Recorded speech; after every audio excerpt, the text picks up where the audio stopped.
Hello, everybody, and welcome to a special call Planning, Economic, and Community Services meeting. I'm Commissioner Larry Johnson, your chair, and we are joined by Commissioner Jeff Rader from District 2, Commissioner Marita Davis Johnson from District 5. I see Commissioner Terry, Commissioner Cochran Johnson, and I heard Robert Patrick somewhere on here, and the staff is here and willing and able to assist. And we're going to get started with our status updates because I'm trying to make sure we can stay ahead of the curve. And we will start off with Mr.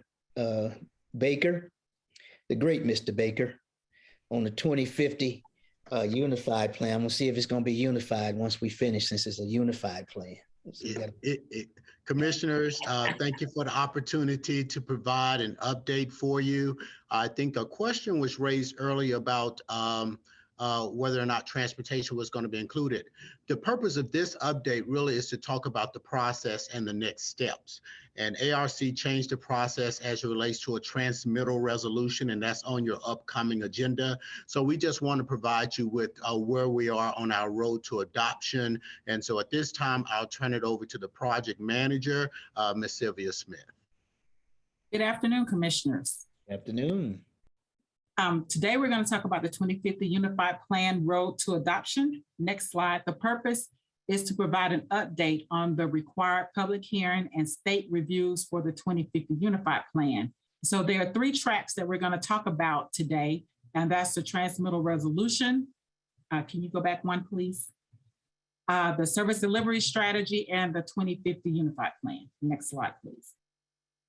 So the transmittal resolution track is a state mandated document required by DCA to update the comprehensive plan every 5 years.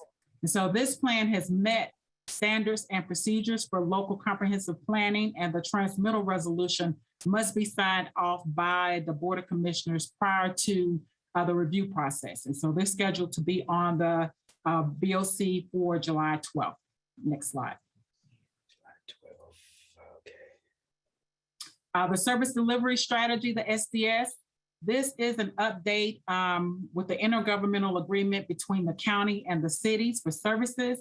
And the purpose is to avoid the duplication of services. Local governments must revise and review, if necessary, their approved strategies. And you may be asking, what creates or what triggers an update? And so the comprehensive plan update, service changes, revenue changes, local government changes, expirations, and revisions are what triggers that. And so that's scheduled to be on the BOC on August the 9th. Next slide, please. And the 2050 Unified Plan combines, as you know, the land use and transportation plan into one document for an update at the same time every 5 years. And the plan is the blueprint for future land use, development, and transportation. And that's scheduled to be on the BOC for September the 29th. Next slide.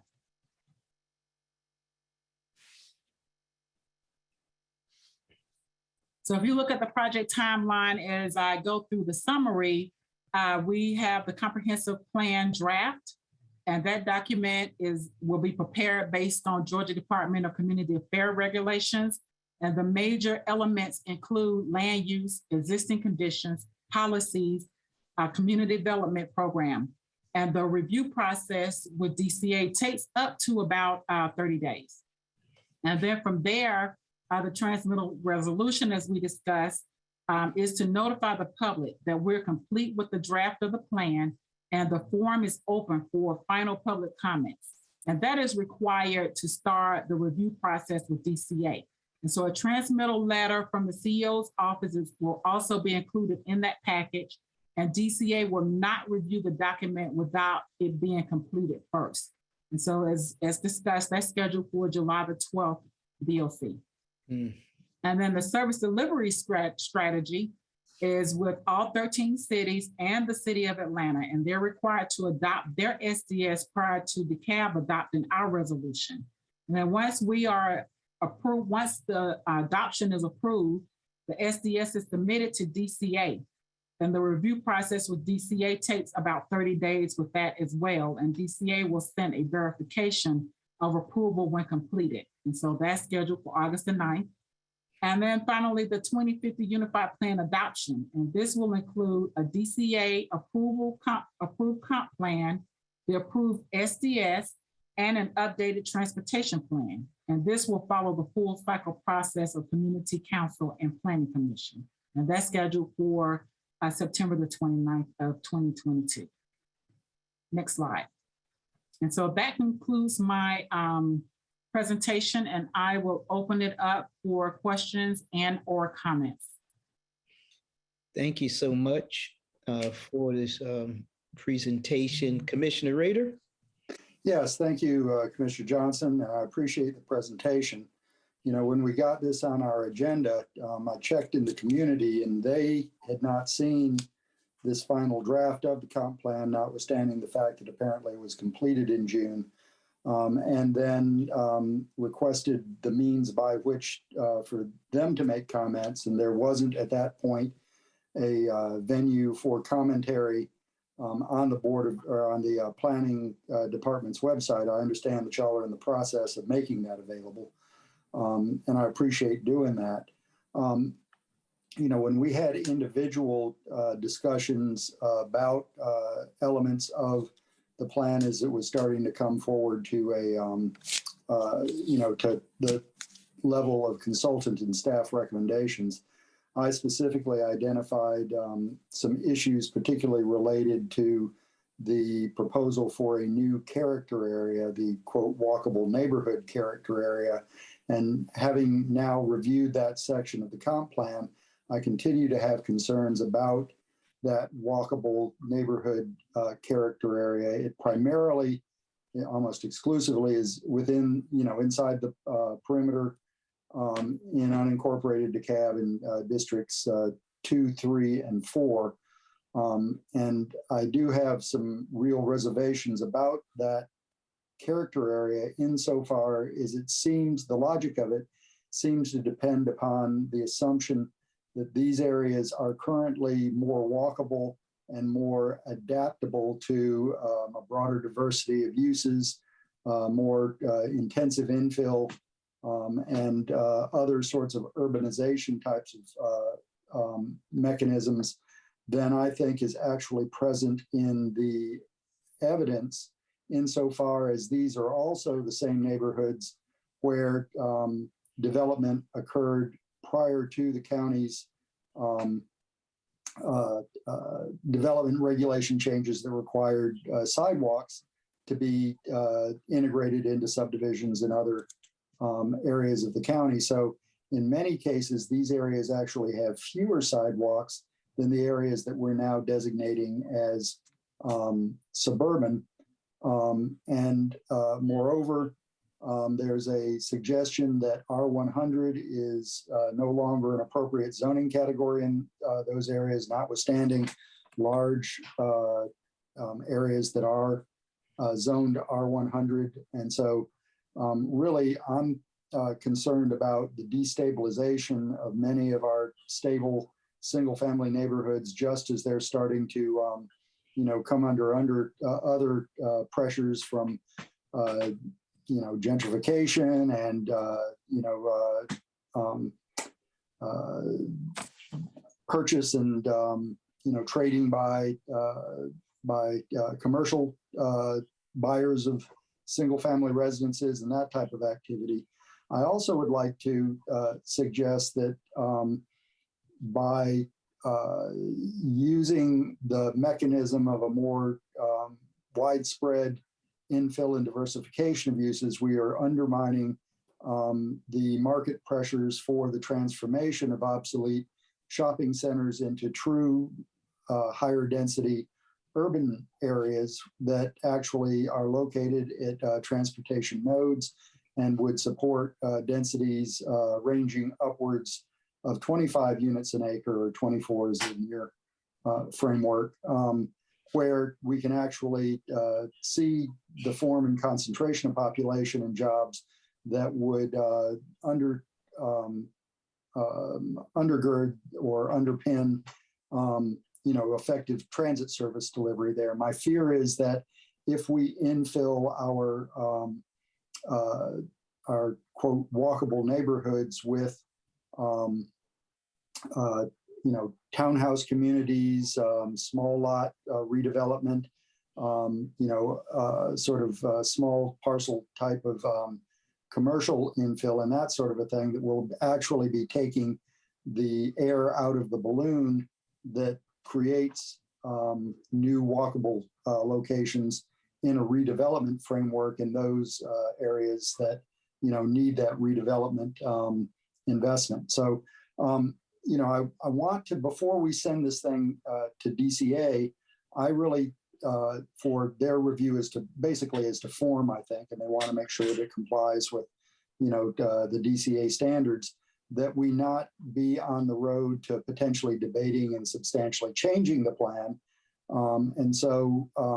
There are other features of the plan that I probably would want to refine, but I do have some concerns that we're going to the DCA with a document. And, even the quote final review is termed as somehow, a process issue as opposed to, a substantive public comment type of a thing. And I really hope that we will spend the time going over this with the public. We've received their input during the process, and I think it was good input, but now we need to cultivate and really listen to their input on the finished document so that we make sure that our vision is aligned with theirs. And so that as we start seeing applications that are driven by the plan, they're applications that are going to be well received within the community. So that's just sort of the beginning piece of it. I hope that, I'm in no way suggesting that it's not, in general, a good plan. And certainly it was a historic effort to combine transportation and the comprehensive development plan. But I just want to make sure that we have buy-in on it before, we sort of close the process and, move beyond it. Okay.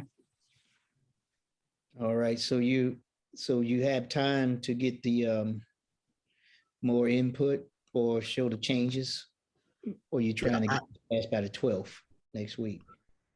Right. I think that, Commissioner, that based on DCA's policies, they wanted us to do a transmittal resolution and a transmission before we actually finally adopted it. I feel like we do have time to continue to work it and massage it because, again, our plan is to take it through our public hearing process. And so we're not really planning to adopt anything until September. So with the transmittal resolution, we're just saying the DCA, here are all the components and the elements to form and so forth. But now we're going to start our public hearing process and get different input into it. And I agree with what Commissioner Rader is saying, and that is definitely we don't want to do destabilization. The walkable communities is something that I've asked some questions about as well. And we will continue to meet with the commissioners in one-on-one sessions to get their input. And we just posted the information to the website so that the public can come in and make suggestions so that they can review it before it formally goes into the public hearing cycle with Community Council, Planning Commission, and so forth.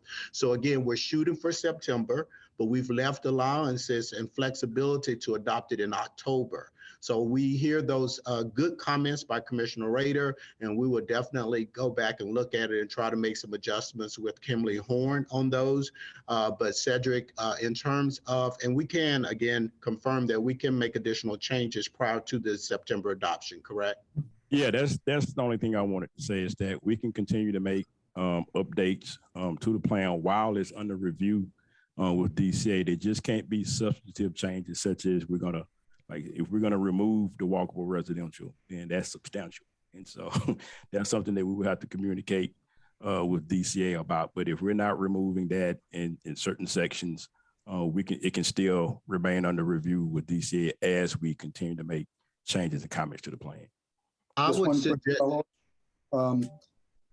does that include changes in the map? Because I'm not going to speak for my colleagues. They may like, that particular application within their communities, but insofar as they're in District 2, I would like to change the map if we have to keep that particular plan category. And so, that's the type of input that I would offer you on it. in terms of trying to meet the expectations of my stakeholders. And so, you know, I need to understand what is a, you know, a possible change, you know, after the DCA review, as opposed to something that, because, you know, I mean, the transmittal letter, I would expect, seems to indicate our general concurrence with the plan, and I'm not sure that I'm there yet. Yeah, and that's fine. I think that certain areas that you would not like to be designated as walkable residential, if there's some changes, some nip and tuck with some of those areas, I think DCA allows that. I think at the end of the day, they approve it to form. And if there's some nip and tuck, they always ask that the final part, even though they review it, the final part of that process is once we adopt it. And so they understand there may be some comments and there may be some nip and tuck changes before adoption. And they always require us to send the final document to them once it's been adopted. Okay, if I could ask one other question. It seems as though the walkable neighborhoods designation is primarily sort of spatially based. It's inside the perimeter. It is, you know, I guess closer to the center of the region. But are there any parameters that relate to the actual, you know, block pattern and the presence of sidewalks and other amenities that, you know, might might recommend it for that purpose? I mean, really, our traditional neighborhoods, which is a longer standing, plan designation, does reflect those smaller block units and, you know, the presence of the pedestrian orientation. And regrettably, these areas that we're now adding as quote walkable, I mean, those areas were flat out developed for a 2-car garage and, and really forgot about walkability. That was the period in time that happened. So that's why I'm a little bit concerned about, you know, lumping them in that way. You know, understood. And we can also take, and I agree, we can take a look at that. And then if need be, if we have to set the date back just a little bit before we give it to DCA so that we can be comfortable about what we send into them, we have time to do that. All right. Question. Mr. Baker, since you agreed with Commissioner Rader, how did those items slip in and why y'all didn't stop it before they got in? Is this a template that Kimley Horn uses for other clients, or is this the ARC standard they're trying to put on the region? I think that our consultants, Kimley Horn, actually is not a template that they've used. I think that they were looking at the development pattern in DeKalb, and they were looking at the development pressures from the cities. And as the cities were, and I'll call it encroaching, and also as the density requests within certain areas with close to the cities was coming in for RSM and so forth, that they were saying that these areas are likely to feel the pressures of the smaller lots. And so they recommended the walkable neighborhoods. I think from our standpoint, the traditional neighborhood is one of the things that we were trying to push. I think that this is on your agenda actually just for a transmittal resolution. So if you guys determined that you wanted to defer it for 2 weeks to allow staff more time to flush out the concerns with that any of the commissioners may have prior to this transmittal, then we can gladly do that as well. Again, we still have time to get to our September date, but we really have to do the transmittal before we actually start having public meetings and so forth to flush it out for others. So again. So the transmittal letter is not the end all be all. It's just acknowledging that you're still in the process. Correct. Again, our plan for adoption is September. Okay. All right. Commissioner Terry and Commissioner Rader. Yes, thank you, Mr. Chair. I do agree with the concept of I got you. holding off on the transmittal letter a little bit longer, because it does sound like, I think I also heard Cedric say, if we are going to change something big, then like do it now, as opposed to later. And to Commissioner Rader's point, I like the idea of the new residential district. I do think we're going to get a little bit of pushback in sort of a blanket approach to how to, where to implement that. I think the last map I'm remembering is it more sort of is inside the perimeter sort of focused. But I think it kind of depends on what neighborhood, you sort of target, because in some cases we have sort of the meandering, dendritic neighborhoods, and others might have a little bit more of that street pattern, street grid. I think Scottdale, very different than the, Linmore Woods neighborhood, right? And so I think like, I'm just wondering if there's not a way for us to keep this character area in there, but create a process like through the small area plans that would allow sort of a more localized implementation of it. So instead of the whole neighborhood being that new character area, there might be a more nuanced kind of, citizen directed approach, and, it might be more parcel by parcel or certain buffer areas.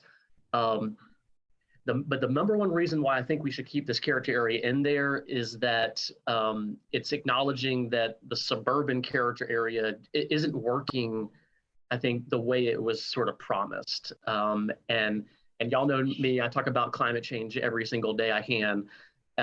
Suburbia has caused the worst impacts of climate change. And, just look no further than the disruption in the gas prices. There's just elements of suburbia that make things so much more unaffordable. And just by doing some of these walkable, bikeable, more connected neighborhoods, I think we then began to create a more affordable DeKalb while also reducing our greenhouse gas emissions. So I think it's a win-win. But density in neighborhoods is like the third rail in local politics. I've seen many a politician lose their elections over one development. And so I think we just take more care with how we do it, and just indicate to the public that we're willing to work neighborhood by neighborhood for a more tailored approach, based on their already built environment, or just based on the ideas they might have. They might say, yes, I do want more density, but I want to see investments in sidewalks or new parks. And I think that's maybe the other piece of the equation, is that if we do allow some more more density, then the tax digest will go up. We'll have more tax revenues, which means in theory we can provide more services and more amenities. Thank you, sir. Thank you. And if the problem is the letter on the 12th, do you have a quick solution, a word, a sentence you can put in the letter, Mr. Baker, that says this is not the final document? We still are working, so people won't feel that if they don't get heard in 2 weeks, which is going to be impossible if you got a couple of big issues. So is there any way you can remedy that so we can get past the letter, but still have time, like you said, in September to flush out all the nuances? Because I don't think you're putting all of the points in the submittal letter. You're just stating that we're doing our letter and here's the preamble and maybe a couple of sentences. But the goal is in September, you'll have a more flushed out version. Is there any way to say that in a transmittal letter? So, and I'll yield to Cedric, but Cedric, on this particular transmittal resolution, if we were, for instance, to defer for 30 days, and I know DCA needs 30 days to start their process, and if we're still shooting for September, deferral for 30 days would not impact us significantly. Is that correct? Yeah, what it does is just it'll push back the review period, at least a couple of weeks before we give it to DCA and the time clock starts running. So you just start, moving back the clock every time. So the clock starts typically when we officially submit it to DCA. So committee members, just remember that, so we can just do a motion to defer for 30 days to give people an opportunity who have questions like Commissioner Rader raised and may need help. So I'll go back to you, Commissioner Rader and Commissioner Marita Davis-Johnson. Yes, and thank you, Commissioner Johnson. Are we up against a deadline for QLG status? No, sir. Okay, so the September deadline is, a self-imposed one, right? Yes, sir. Okay, so I just want to make sure that we weren't going to back ourselves into a corner. And 2026. Right. So I just think that it is important, particularly given the fact that between June and now, we haven't really, had this thing out for public review. I think that it would be great if we really used our channels to get people to take a look at it and give us some feedback on it, because we do want to submit something to DCA that is going to be substantially what we're submitting and that we want to get behind. And I don't think that there's a lot of problems with, 80% of this. And anything, time you try something new, it's always probably a good idea to refine it a little bit. And we might be able to map those areas, as Commissioner Terry says, that are more well, accommodated for that type of expected new development. I don't necessarily think that because cities are, intensifying. I find a lot of people in my district that say, well, I'd never want to be in the city because they'll upzone my neighborhood. And then all of a sudden, there'll be a bunch of tear downs around me. So, if we're trying to, differentiate ourselves from the cities, a lot of times, and many jurisdictions do this, is that they say, well, the city is where you should expect the intensification. The unincorporated areas where you can expect some stability. And the only thing that I would add to that is that we're going to really focus on the redevelopment of obsolete commercial areas with high intensity mixed use development. And in order for us to be able to do that, we've got to sort of keep the developmental pressure focused in those areas so that they are willing to pay, the higher prices and develop the more sophisticated developments that are necessary in order to redevelop an old strip center or something like that. And in doing that, then we'll solve two problems at once. We'll be able to give more housing and lifestyle options to people, and we will help to deal with an old gray field building, because there are many areas of the county, particularly with this change in the retail economy, so many people now getting a lot of their, daily needs met through online trade. There's a lot of these shopping centers that are struggling and that need redevelopment, but the property owners are all hanging on to the old ideas that this is, much more productive or much more valuable land. And so we've got to push the development into those areas. Otherwise, we're going to see a donut effect where we see new development surrounding an existing but underutilized central core. And that's kind of the worst of both worlds, right? Because you've got some disruption in your neighborhoods and you're not seeing the redevelopment that you need in order to make your community vibrant and to relieve any blight that may be there. All right, thank you so much, Commissioner Davis Johnson. And then we'll entertain a motion.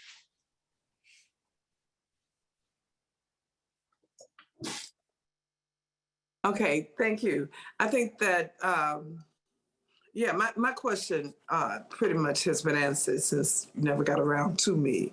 And that was there a deadline for the transmittal letter? I thought it was a little soon for us to, confirm the transmittal letter or the transmittal resolution, because this is the 7th and you want it done by the 12th, and it's a lot we don't know. So I think that my question was answered through the dialogue of others. So thank you. All right, thank you so much, Commissioner Davis Johnson. And Mr. Baker, we need to do a motion for the transmittal letter because it's coming up on July 10th. That'll be fine. That way the committee will have a recommendation when it comes on your full agenda in a week. Okay, Commissioner Rader.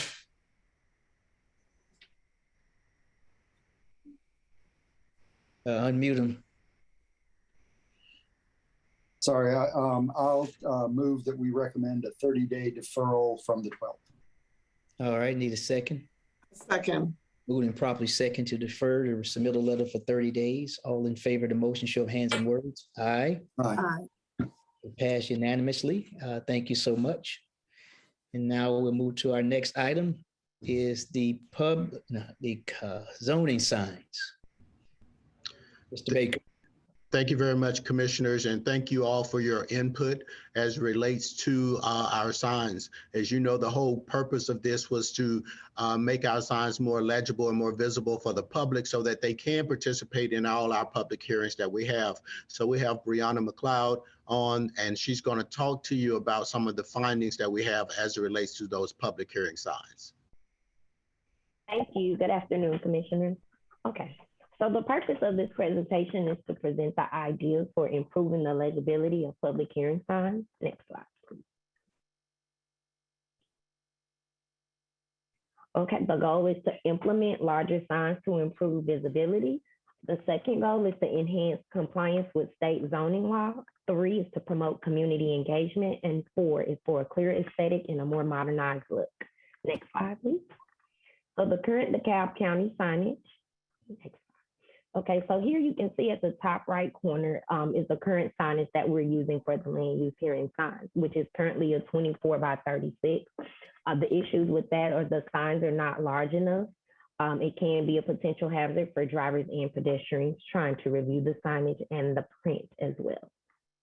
One second. Okay. Mr. Baker, you know that's not the sign we talking about. You got that little orange, what that little orange sign you have that people be squinting.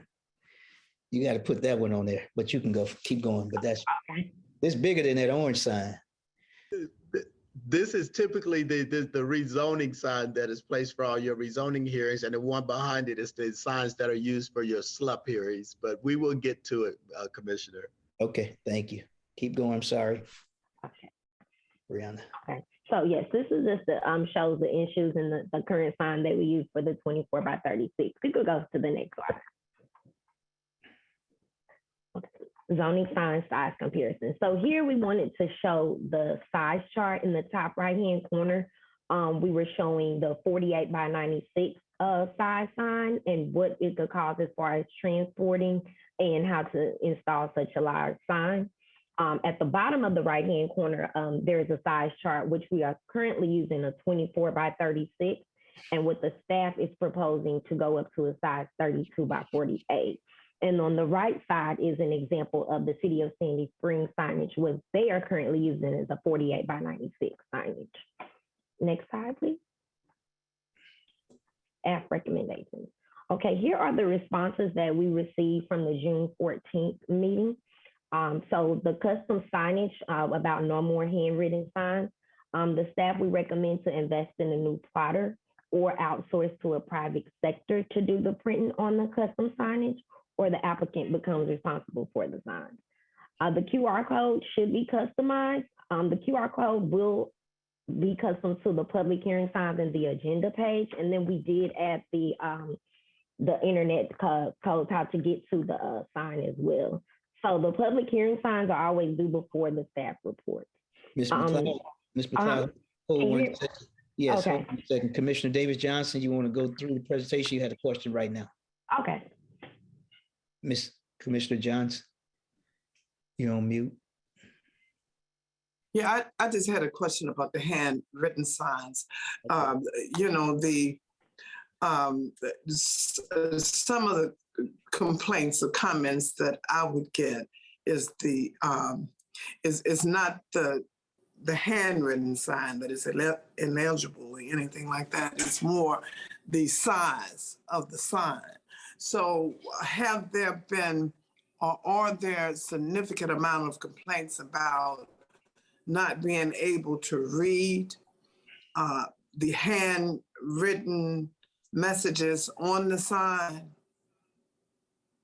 Well, Commissioner, we haven't gotten that information directly a lot from the public, but in our last meeting on June the 14th, the issue was raised in committee. And that was, again, that the signs were too small and the signs were illegible. And so therefore, staff is just putting what was stated in the June 14th meeting and giving you staff's response to those specific questions. But I think in the end, you'll see what staff's recommendation is. Oh, okay. Okay. All right, keep going, Ms. McLeod. Okay. One of the suggestions was the lettering system to be uniform with the city of Atlanta, and our staff suggestion was the lettering system would be customized to DeKalb counties because we don't have the same cases that city of Atlanta has. So our lettering system will be customized for DeKalb County. You can go to the next slide, please. The potential new look. The lettering system distinctly identifies the notices by assigning each notice a single letter, which provides clarity on specific cases, giving a larger visibility to the public, and the pop of color creates a more engaging aesthetic look. So here you can see to the top right corner is currently what the city of Atlanta is using as their public hearing signs, and we were looking to adopt a lettering system as such as far as in our new design as well. So you can go to the next slide. Here are some proposed new hearing signage examples that we created as far as with a lettering system that will be customized to our signs as well. You can go to the next slide. Proposed large size comparison. So the size comparison examples are which was recommended, the 48 by 48 and then the 48 by 96. I'm not sure if everyone saw the actual picture that we sent out yesterday. That's been the signs have been posted in the Maluk building on the 5th floor showing the actual example of the sign. But here is an example of the size comparison. Next slide. Here are the pros and cons of all three size signage. The staff is recommending a 32 by 48 because of visible, easy transport, easy installation, improved uniform and branding. The 48 by 48 was the same, visible, easy installation. The cons with the sign being as large, it may not be feasible to transport in a vehicle such, and then it could be costly, and then the signs are not reusable. Larger stakes, and then increased time for preparation as well. The 48 by 96 sign, which was the largest sign, it is visible and it's quite large, but the cons with that would be the vehicle may not be sizable to transport a large sign, visibility, costly, and it's not reusable. This will require to use a weighted base or such other support to install the sign as well. And then the preparation, and it will require 2 or more staff members to install the sign or the applicant to install. Next slide, please. Here's the vendors list. The vendors list here is which we have proposed for the 32 by 48. These are just estimates. The first company you see is the Fruit Art Company, which is currently what DeKalb County uses for their signage. And then highlighted in yellow are the different price estimates that we received if we were to go with the 32 by 48 signage. Next slide, please. And also here are the proposed cost estimates for the 48 by 48 and the 48 by 96 signage. Highlighted in yellow shows the different estimate costs for the 48 by 48 size signs, and highlighted in blue is the proposed cost for the 48 by 96 size signs. Next slide, please. So if we decide to do the printing in-house, we will have to invest in a plotter. I'll start to the far right. As you can see, the Canon 60-inch printer. It allows you to print on large text, durable to adhesive papers on outdoors for large signs. And then here it shows the options as far as lease options and cost, and the cost it would take to buy the actual paper. The Performance Jet, which was pretty costly, it shows the purchase there, but the Performance Jet flatbed printer allows you to print on a heavy-duty coroplast signboard, which we use now to sustain for outdoors. Next slide, please. The budget amendment options. So the three options. Let me ask a quick question right quick. Mm-hmm. Now, can't you just, if you order the big plastic one and you have the plotter, can't you just come collect the, well, it may blow out, or somebody may take the sign. I was gonna say you can just glue over the new message by taking the sign back up and reuse the plastic. Is that possible? Or you're just trying to throw you're just trying to do new signs every time and don't put the paper over? Yes, that could be an option to glue over the signs, but as far as storage wise as well of storing such a large sign and then the kind of preparation that it takes to create each sign, because we do at least 30 to 50 signs a month. Oh, you don't have a Scooby-Doo type of van to take those signs around? No. We don't. Well, No. we actually downsized the vehicles to the, electric vehicles, hybrid vehicles, and so every much we got away from the trucks. We no Okay. longer have trucks. Okay. And do you have the price that you normally pay? Because I know you're showing the price, but do you have the price that you're paying now for signs and printing and to have somebody put it up, add that in and minus for the new way you want to go? So do you, Right. show that price, because it's not just 22,000, maybe minus what you're paying already. So maybe 10,000 because you add in what you used to do. I'm sorry, Commissioner. The current cost that we were paying for signs was about $6,500. Okay, for the year. That's what if we want to go up, you're right. We would just basically we could subtract 6,500 from our current cost to what the new cost would be. And so again, the purpose here of why we left the examples in the Maloof building on the 5th floor was so that you could also actually see the size of the sign. And again, we already had to submit our budget for the mid-year. And so if it is the will of the commissioners to change and upsize the signs, then we're just trying to give you some ideas about what the cost would be so that when you approve your mid-year budget, maybe you can include whichever the cost of whichever type of sign you're suggesting you want us to go with. Okay, thank you. Next slide. Okay, so this is, oh no, you could just go back one. Okay, so the budget amendment options that we have here, for the 32 by 48, if the staff installs, we would need a budget amendment option for signage, the plotter to redesign paper, ink, and connection. For the staff to install for signage on the 48 by 48 and the 48 by 96 sign, that would include the signage, the plotter, a county truck, a bigger county truck, and then need for an additional staff person. The third option would be if the applicant will install the signs themselves, we would need a zoning package amendment fee for a signage charge, installation, and a contract with the vendor.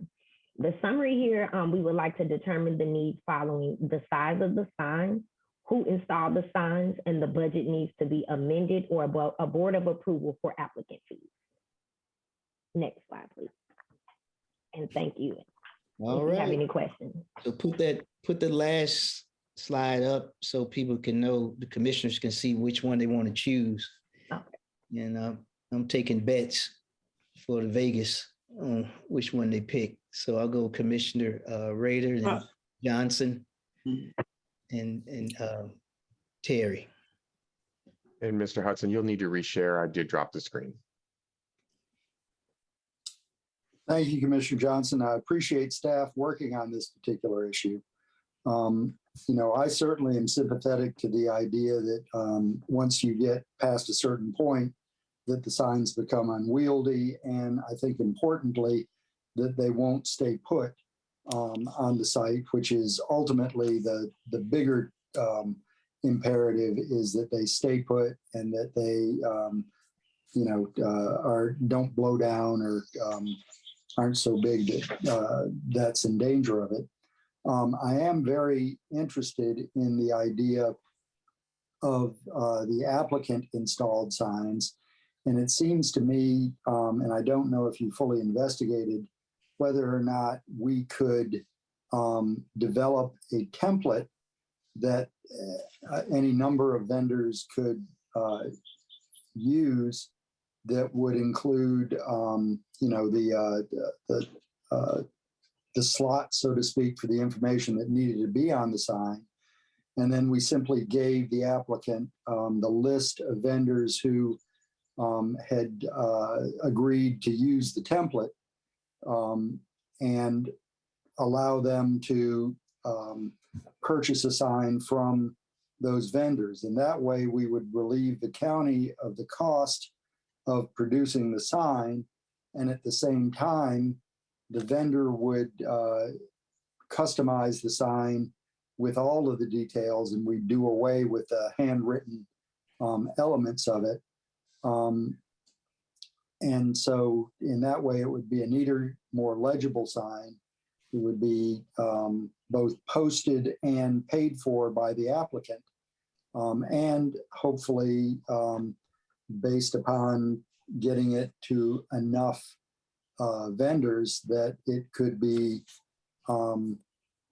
produced at a relatively cost-effective basis, since they are in the business of operating and maintaining these sign printing machines in a way that our department is not. So I'm just wondering, did we investigate the potential for us to provide sort of an electronic template for the sign company to use when an applicant came in, so that the applicant could provide the case number, or that the department could provide an email with the appropriate information on it, and then the applicant could take that to the sign company, provide it to them, and then have it printed as a custom onto each of the signs.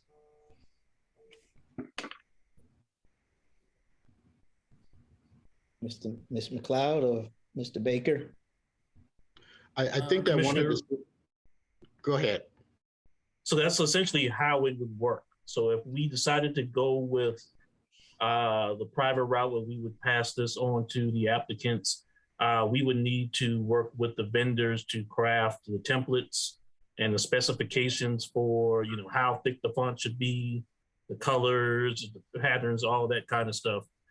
We would develop a template for each of them to use. And then when the applicants go there, they would just need to pass along the information so they know what to put on the sign. So what you described is exactly how we would do it. And do we have any idea about how much those signs would cost on an individualized basis? I believe Ms. McLeod has that information. Well, they had the numbers by 1,000 there, but I don't know. Oh, 1888 per sign, I see. Yeah. 18 per sign. Yeah, so I don't think that that's too burdensome. That seems relatively attractive. The only other thing that I would add is that we, in addition to the QR, which I think is a great, innovation, we probably ought to have someplace on there, the website, in case people, don't have a phone with a QR code reader. They don't, they wouldn't be completely out of the, out of the game. All right. Thank you, Commissioner Rader. Commissioner Davis Johnson? Yeah, so can y'all hear me? Yes, we hear you. Okay, thank you. Yeah, my concern is to make it, to have signs that the community can see without having to pass it on to the developer. I would like to see the cost to the developer, because we're not only looking at signs, we're looking at manpower to put it down. And, I just would not like to deter developers, because we're penny pitching them to death, maybe on some things. So, I'm all for having signs that people can read. I'm fine with 32 by 48, the recommendation of the planning committee. I'm fine with that. But when you start passing costs, that can be a little questionable. And, because you're not only passing the cost of the sign, you're passing the cost of the labor to put the sign up. And so who is responsible for, once the sign is up, if it comes down? I would rather keep that with the county and have an assurance that we have a sign that is that the community is comfortable with, that they can recognize, and not pass the cost to the developer. I mean, that's my sense of it. All right, Commissioner Ted, you want to respond from the staff, or that was a comment, Commissioner Davis Johnson? Yeah,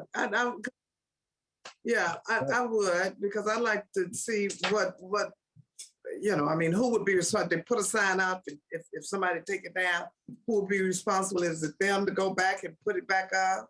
And is the cost associated with that? So, Mr. White? Yeah. Yes, ma'am. So right now we're responsible for the signage. I would say right now for many of our cases, we have asked the applicants to post those signs, but ultimately if they are blown away or missing or what have you, we're responsible for a replacement. So if we change how we do it, where the applicant is responsible for placement of the sign, they would also be responsible if that sign comes up missing or is damaged or what have you. I mean, I'll also say this, I think just one thing to keep in mind about the signs, the ultimate goal is to steer people. It's going to be difficult to consume all the information on the sign if you're in a vehicle. And so the ultimate goal is to drive people to the website where they can get all the information they need. And so as long as they can, so that's what the letters tell you what type of case is going to be. We'll have our website information on there. The QR code will take you to the public hearing page. And so that's what this is designed to do, is to drive people to the website, and they can get the case applications, they can get the staff report, the agenda, all that kind of stuff will be available on that landing page. And you also didn't add in that you do have to do a lot of them. We require developers to put flyers in the knock on doors. You got the email list. So you also require them to do more than just a sign. That's part of the process, right? So that part will stay with us. So right. For certain cases, yeah, we're required to mail notices. State the whole thing. The sign is just a part of the outreach, but you still require a pre-submittal meeting. You require them to connect with people that's 1,000 feet in the area. And then you also have to make signs for flyers to invite people. Right. Those pre-application meetings. We mail out notices. Right. On most of our cases, there's the signage. We also publish with the courier. So that's in there. I just want the commissioners to know this is just one part of the process. This is not going to replace all the other things we do. So you still have other means for people to find out what the project is going to be in the area. Commissioner Ted Terry. Thank you, Mr. Chair. First off, thanks Brianna and Cedric and Brandon, Andrew for working on this. It was this commissioner that brought the idea in the first place. And I'm just going to express a little frustration, Mr. Chair, because how many years went by when no one said a dang thing about these signs? And then it takes me coming up on this commission to say, let's do something different. No, you're wrong. And I take the time to actually design something that is decent and actually has a lot of merit to it, and it's completely ignored. And I don't know, no one ever responded to any of the things I sent around, because this is what I came up with last year on my own. 1 second, let Commissioner Terry speak. I came up with this on my own. Sorry. I'm sorry. All right, and you know, they say imitation is the sincerest form of flattery. What happens if it's cheap imitation? Because basically everything that we're looking at here is completely missing the whole point of the purpose of changing the signs. All right, Kat, watch out. We're not doing any artist renderings. If we want to do the website, then don't do the long version of the website. Just create our own website, planningdecalb.com.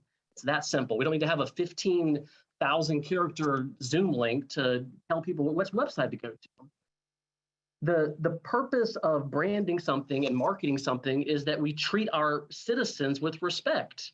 If something is handwritten, if it's a cheap knockoff, if it looks substandard, I mean, it's just yellow and black with a QR code, don't you have our dang logo on it?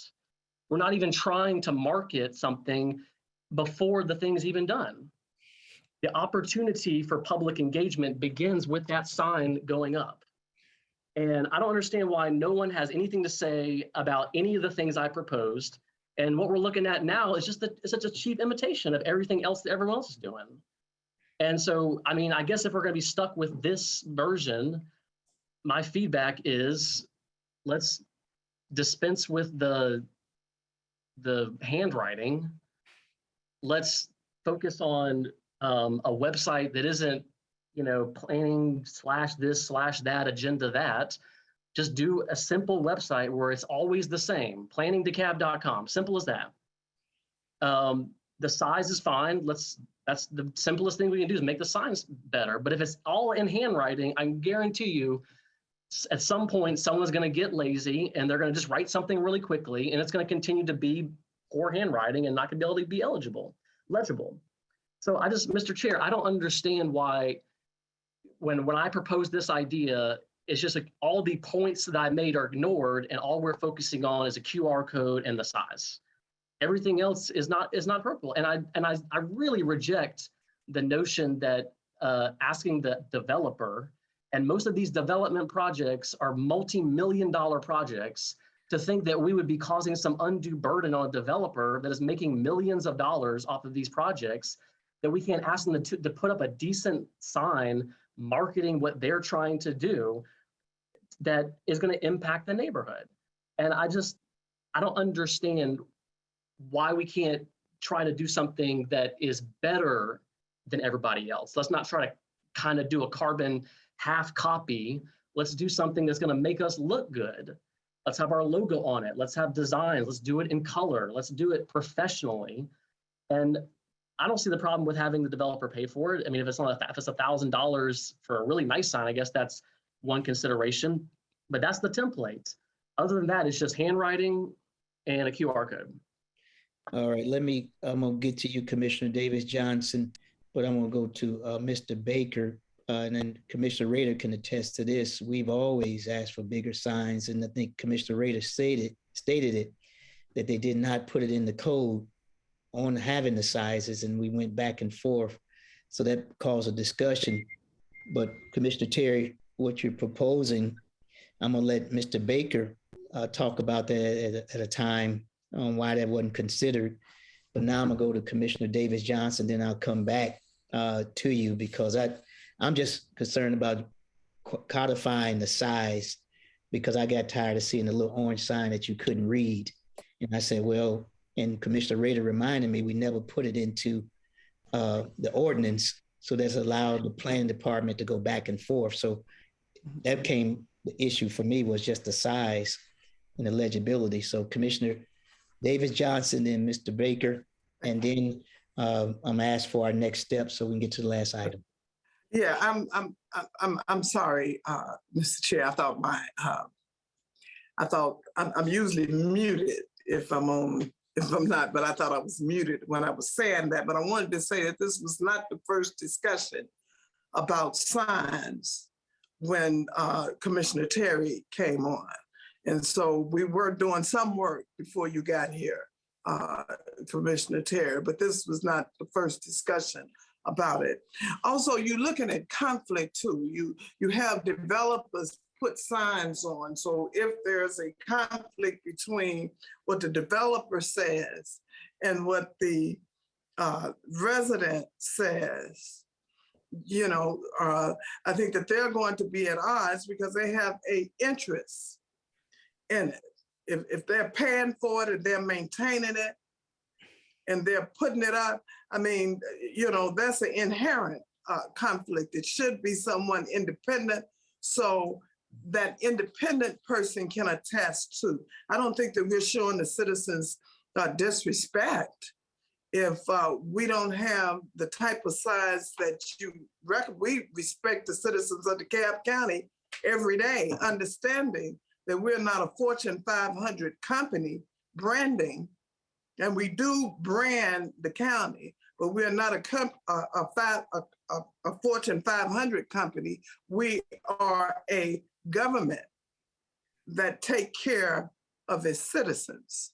So I don't think that we would show them any less respect without, if we decided to go for another signage and I saw what you said, and I was going to reply, and I'm sorry I didn't, I probably should have, but you do need independence So if a citizen say, no, you didn't put this sign up, and then the company that is paying for it, that benefit for it, say, well, I did put the sign up, and who you gonna believe? You know, so that's an inherent conflict there, rather than have an independent third person saying, this was lawfully placed here and we placed it there. And so, so I don't think it's, I just want to say, I don't think it's a disrespect if we don't have a branded sign in a county for our citizens, but they do need to have the ability to see the sign and to read the sign. But we were discussing signs before you got here. I'm sure that we would have continued to discuss them as well. Thank you. Mr. Baker, then Commissioner Cochran-Johnson. Sure. Thank you, Commissioner. I just want to echo again what was heard, and that is that even though Commissioner Terry did bring it up in his tenure, it has been brought up before. We've had staff members that have researched it before, and those staff members have left, so we started over again to present the information. Every time I see a sign on a property, what it does for me is to say something is getting ready to happen. Something is proposed. So to me, the purpose of the sign is really to alert the public that a proposal is coming, rezoning or something on that property. Staff took the opinion that if they put a Z, everybody would quickly know that it's a zoning. If you put a V, they would quickly just know that it is a variance and so forth. We have to remember the majority of our residents are driving. How much information can you obtain in 3 seconds, 5 seconds of driving by a property? So what we tried to do in this approach, and we looked at the information that Commissioner Terry did provide, and there was a lot of good information on his example.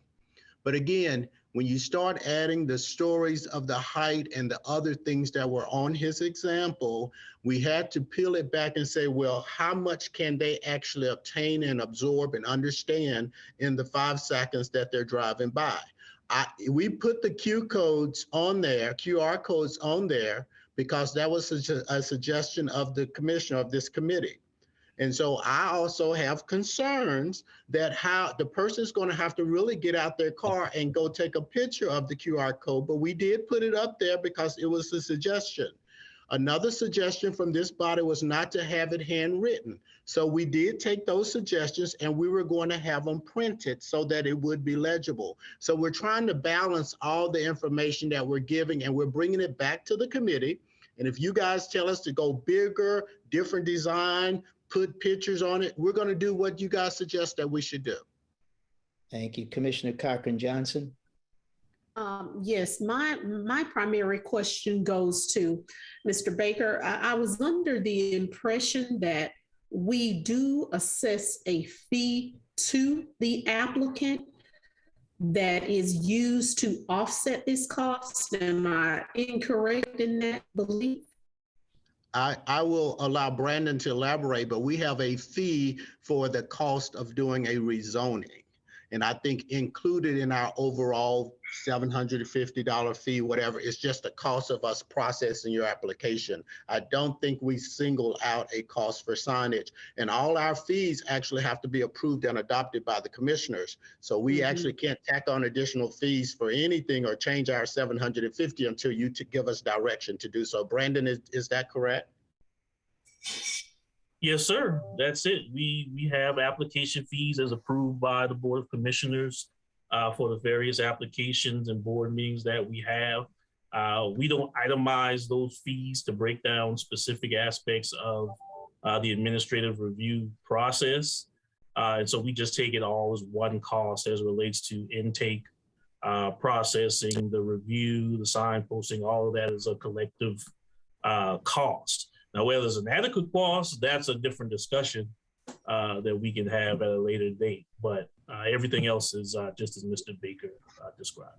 Okay, thank you for that. And one last question, literally, because when we're dealing with matters of zoning, it's at that specific location. So literally, per applicant, we're dealing with a single sign. Is that correct, Mr. Baker?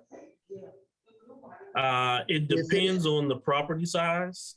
Okay, Yeah, so It's- there's a it's provision street in the frontage. code. You have to place signage at certain intervals depending on the size, the frontage of the property.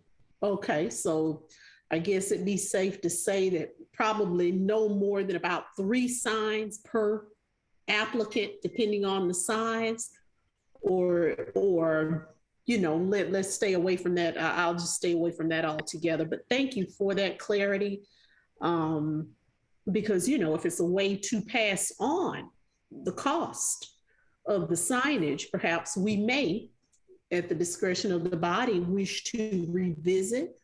I personally, Commissioner Terry, I looked very carefully at what you sent along, and I just felt it was too much content. But I do agree that we need a much larger sign to be visible, because currently, in my opinion, what we have does not work as long as the information is there, and it's much larger so that it's visible. That is my primary concern, because I don't think the content is inadequate. I just think the size is. So with that said, I'll just defer. Those are the only questions, and wanted to respond. Thank you, Commissioner Cochran Johnson. That was my thing too. It just was the size, because you don't want to put too much on it because it becomes hard to read, but just the size and make it bigger for people to see it. And also, I don't see the deferral piece on there, because we always defer a lot of items. So you had planning commission, and then see a deferral line in case the sign has to stay out there a little bit longer. All right, Commissioner Ted Terry, you will wind it up, and I'll ask the committee for next step. I'm gonna just take issue with that these signs are designed for people driving by. I think that is completely wrong. If you were driving by a zoning sign at 40 miles an hour, you don't live in that neighborhood. Okay? The sign that I'm talking about is for people that live in the neighborhood who will walk by the sign. If you were driving past a zoning sign, you don't live near there, so you might be interested in the rezone, but you're not really affected by it. And so we need to design the sign for people who live in the neighborhood, because they walk by the sign. I don't think we're addressing what happens when there's changes. How the sign stays up, it gets, like, as Commissioner Johnson says, it gets deferred. Right now, are we just putting a piece of paper? Are we doing whiteout? Are we doing a new sign? What is the transition there? If y'all are going to reject everything that I'm suggesting and that I've put work in to try to actually do something nice, just do one thing: make a static website that isn't a long URL. Just ask Mr. Matowski or the web people to just create a website that's always the same, and it's really short and very simple. planningdecab.com, or y'all just come up with something. All right, just make it so simple to the point of just go to the website. If everyone can just off the top of your head, oh, zoning case, Planning DeKalb, or whatever, DeKalb zoning, who knows? Just do something that makes it that simple. The last point, though, I'm going to say is that large ass sign, the 96 one, that's ridiculous. That is so large, it's almost obtrusive. It's like ridiculous how large it is. It just doesn't make any sense. But I really think that these signs are for the neighbors. I think they're people who are walking by. That's the last thing I'll say. Thank you, sir. Commissioner Rader, can you give us a recommendation? That's right. So, I just in summary, I think it's unwise to be hyperbolic in any case. And, we are trying to perfect this. This is a long-standing issue that we have dealt with periodically. My preference is, and I'll make it in the form of a motion, that we recommend that we provide for applicant procured signs that include, that is to the staff's size recommendation, and that they include both a QR code and then another more accessible means of accessing the department, whether it is a simple website or a telephone number, so that if you don't have the means to use a QR code, you're not left high and dry. And that, you know, we develop a template that can be printed by, you know, hopefully a large number of sign printers. The cost was less than $20, I think, that we saw, but then that we're going to have to strengthen the expectations for maintaining that sign as it's posted, because first we want to have the applicant to document their initial post, and then we want to make sure that they are responsible for keeping that sign up. And in doing so, I think that we'll get, you know, the more that you transfer the responsibility to the applicant, the more likely that you're going to get attention to that, because they're heavily vested in maintaining the compliance in that particular regard. So it is to follow the staff recommendation on the side, to add more commonly, to have the signs produced at the expense of the applicant, but per a template of the planning department that would make the entire sign printed rather than handwritten. And then to strengthen the requirements for maintaining the posting for the applicant. And as so those are those points. And then just as a further comment, you know, the best place to go always is to the website to get up to date information. I don't think that you can expect people to go back and, you know, post the site for having had a deferral, but you can certainly get that information if you go to a well-designed website. Will give you exactly what happened to that item as it persists along on the road. So, you know, there's no substitute for the comprehensive information available at a website. We just need to be able to get them there. The QR code is a means by which people can easily collect that information, but either a phone number or a website is useful to get them the secondary part of it. All right. I want to, can I get a second? And you pick I'm gonna do it. recommendation 3, right? You pick when we staff recommendation 3.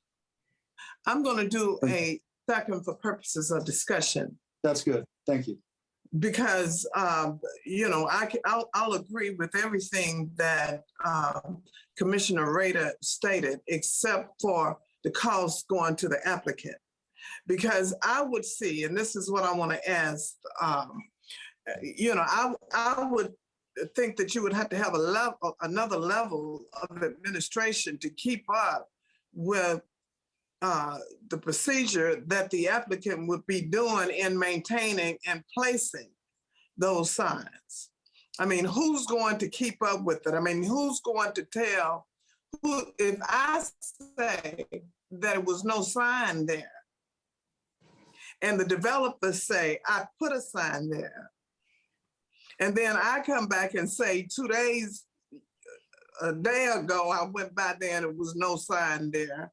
And the developer says, well, yesterday I passed by there and the sign was there. So how do you distinguish that? So, Mr. Baker, could you talk about that? Because I do think that they dealt with that. And I would like planning to let me know how that would be monitored, because I could see people saying that and doing that. And the only one that could, I would think the only one that could rebut it would be the very person that has the interest in it. So, you know, talk to me about that.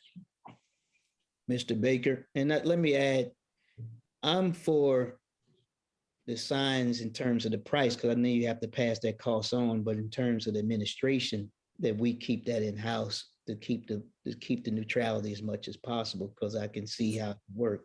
But Mr. Baker, let us know what you think, what Commissioner Marita Davis Johnson said. Yeah, and I appreciate the comments from Commissioner Johnson. I will allow Brandon to come in as well. I think it is our practice to allow the applicant to take a photograph to show that the sign was actually erected.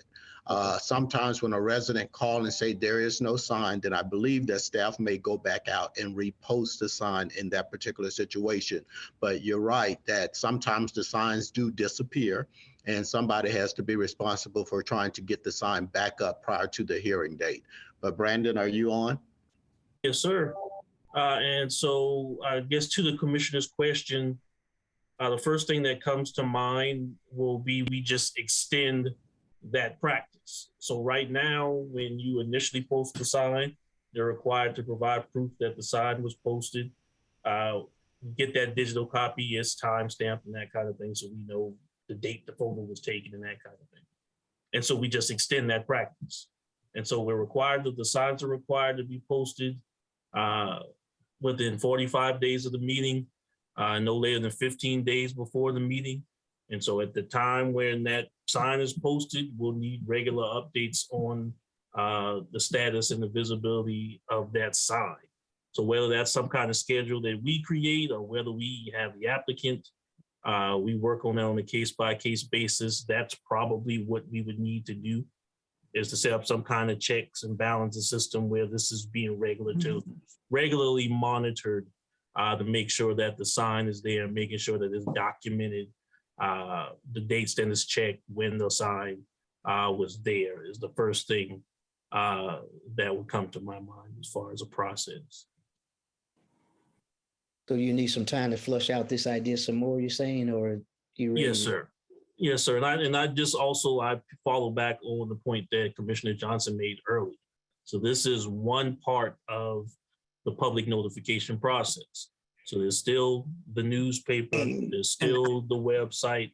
One thing that we want to get going, if not later this year, early next year, we have our database, registry database that we collect during the comprehensive plan process, taking that registry, making it a more active registry where people can join it if they want to, and they can receive regularly scheduled notifications about planning and zoning things that they're interested in. If they want to hear about ZBA, we can shoot them an email every month about ZBA. If they want to hear about their specific district, we can send them district information on some regular basis. So this is a multifaceted approach, and the sign is just one part of that public notice, process. All right, Commissioner. Mr. Baker, I'm sorry. Yeah, I appreciate it. I was just simply wanting to say again, for the pre-submittal meeting, letters are sent to residents that are living in and around the site. And I think that may be 1,000 feet of the site. For the community, for the formal process, notifications are sent by my staff to all property owners that are within 250 feet of the site. Then we place the sign on the property for those people that may be walking or driving by the site to let them know something is going to happen on the site. Then we post a legal ad in the newspaper to tell the public that something is going to be on the agenda for the site. We have a pre-submittal meeting, we have a community council meeting, we have a planning commission meeting, then we have a BOC meeting. We go above and beyond in terms of getting the information out about our hearings that are coming forward. What we have to make sure we do with the signs is that we put on there what the state zoning laws requires us to put on there. Everything else is extra, and that's fine to make sure the citizens are informed.